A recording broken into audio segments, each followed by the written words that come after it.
Hey guys, welcome back to Frequently Asked Questions, guys, and in today's video, I'm going to be showing you how to download the Uber Eats driver app. First things first, open up your Play Store. If you are on, your Google Play, Android, and if you are on your iOS device, you want to open up your App Store. The process is pretty much the same.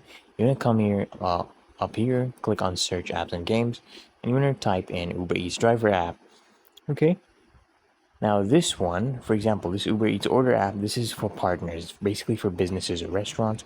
You don't want to download this one. What you want to download is the Uber driver deliver. And this app, guys, right here, let me just start downloading first. Click on install, and let me explain to you. This is a 3-in-1 application, so you can earn money, delivering for Uber, Uber Eats, and Postmates.